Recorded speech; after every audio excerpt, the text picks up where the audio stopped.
بہت زیادہ لحاظ ہونا چاہیے. میں اس بات کو بہت زیادہ تاکید کے ساتھ کہہ رہا ہوں کہ کوئی بھی آدمی جتنے لوگوں نے تراویح پڑھی ہے وہ اس بات کو اپنے ذہن و دماغ میں رکھے کہ تراویح آپ کی نہیں چھوڑنا، تراویح نہیں چھوڑنا ہے، تراویح ہر حال میں پڑھنا ہے. ہاں قرآن کریم آپ کا مکمل ہو گیا، یہ بڑی سعادت کی بات ہے. اس چیز کو ہمیشہ ذہن و دماغ میں رکھیں. اور دوسری بات جو بڑی اہم بات ہے، خاص طور سے اس موقع پر اور وقت کے حالات کے مد نظر یہ بات کہنی ضروری ہے کہ ہم نے جو آیت کریمہ پڑھی ہے اِنَّا نَحْنُ نَزَّلْنَا الذِّکْرَ وَإِنَّا لَهُ لَحَافِظُونَ، کہ ہم نے قرآن مجید کو اتارا ہے اور ہم ہی اس کی حفاظت کرنے والے ہیں. آج دنیا ہمیں بگاڑنے کی بات کر رہی ہے، آج دنیا مسلمانوں کو صفحہ ہستی سے ختم کرنے کی بات کر رہی ہے. ارے ہمارے وجود سے دنیا کا وجود ہے. ہم جب تک ہیں، ہم مسلمان جب تک اس دنیا میں ہیں، جب تک قرآن کے پڑھنے والے اس دنیا میں ہیں، تب تک دنیا باقی رہے گی. اور جس دن قرآن مجید کے پڑھنے والے، جس دن قرآن مجید کی یاد کرنے والے، جس دن قرآن کا نام لینے والے اس دنیا میں نہیں رہیں گے، اللہ کو اس دنیا کی کوئی ضرورت نہیں.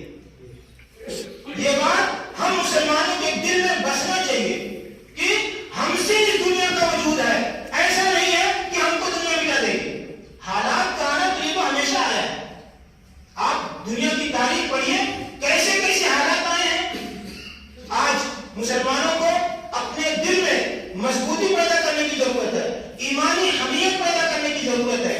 حالات کے دگرگوں ہونے کے بعد آدمی کو کبھی بھی بزمودہ نہیں ہونا چاہیے، آدمی کو بزدل نہیں ہونا چاہیے. حالات ہمیشہ آئے ہیں، آتے رہیں گے. آندھی جب آتی ہے تو ہر کوئی اس بات کی فکر نہیں کرتا کہ آندھی کو روک دے. آپ اس وقت آدمی یہ سوچتا ہے ہم اپنا تحفظ کیسے کر لیں، اپنا تحفظ کیسے کر لیں. حالات ہیں 19-20 حالات آتے ہیں، آتے رہیں گے. ہم اپنی حفاظت کے جو سامان ہیں، جو تدابیر ہیں، اس کو اختیار کریں. حالات آئے پھر چلے جائیں گے. لہذا اس بات کو ذہن و دماغ میں رکھنا ہوگا کہ جب تک روئے زمین پر قرآن باقی رہے گا، دنیا باقی رہے گی. اللہ تبارک و تعالیٰ نے یہی بات کہی ہے، ہم نے قرآن مجید کو اتارا ہے، ہم ہی اس کی حفاظت کریں گے. تو اللہ تبارک و تعالیٰ ہی اس کی حفاظت کریں گے. لہذا سب سے اہم بات میں آپ لوگوں سے یہ کہنا چاہتا ہوں، قرآن مجید کی حفاظت سے دنیا کی حفاظت ہے. لہذا اس کی حفاظت میں اپنا شیئر آپ لوگ کیجیے، اپنا حصہ بنائیے. سب سے بہتر مثال یہ ہے اس کا حصہ بننے کی، آپ خود حافظ بن جائیے. آپ کے لیے موقع نکل گیا ہے، اپنے بچے کو حافظ بنائیے. اس کا بھی موقع نکل گیا ہے، اپنے بھائی کو حافظ بنائیے، آپ اپنے پڑوسی کو حافظ بنائیے. آپ اس طریقے سے اگر اس کی بھی توفیق ہو رہی ہے تو کم سے کم اتنا ہو سکے کہ میرے اپنے فنڈ سے، میری اپنی آمدنی سے اللہ تبارک و تعالیٰ کوئی ایسا حافظ بنا دے جو حافظ ہو جائے. انشاءاللہ ثم انشاءاللہ اگر آپ کی کوشش کے ذریعے سے ایک حافظ تیار ہو گیا تو انشاءاللہ اس میں آپ کا شیئر ہو جائے گا، قرآن کی حفاظت میں آپ کا حصہ ہو جائے گا. لہذا ان سب چیزوں پر غور کرنا چاہیے. اور یہ بات جان لیجیے، موجودہ زمانے میں اسلام کی حفاظت، قرآن کی حفاظت کے جو جو اسباب ہیں، جو جو ذرائع ہیں، جو جو چیزیں ہیں، جن جن چیزوں کے ذریعے سے قرآن اور حدیث دیگر تمام چیزوں کا تحفظ ہوتا ہے، اس کا بھی حصہ بنے، اس کے لیے کوشش کریں. اور یہ بات جان لیجیے، اللہ تبارک و تعالیٰ کے یہاں آپ کی کوشش کے مقدار نہیں دیکھی جاتی کہ آپ کتنی بڑی کوشش کرتے ہیں، آپ کتنا زیادہ پیسہ خرچ کرتے ہیں، یہ اللہ کو نہیں دیکھنا ہے. اللہ تبارک و تعالیٰ تو یہ دیکھتے ہیں بندہ کس جذبے کے ساتھ کرتا ہے، کس جذبے کے ساتھ کرتا ہے. آپ نے تھوڑی سی کوشش کی اور آپ کی کوشش سے تھوڑا سا کسی نے دینی معاملے میں رہنمائی حاصل کر لی، آپ کے ذریعے سے کوئی ایک بچہ حافظ ہو گیا، آپ کے تھوڑا سا تعاون سے اور آپ کی تھوڑا سا کسی بچے کی رہنمائی کرنے سے، حوصلہ افزائی کرنے سے، موٹیویٹ کرنے سے اگر کوئی بچہ صحیح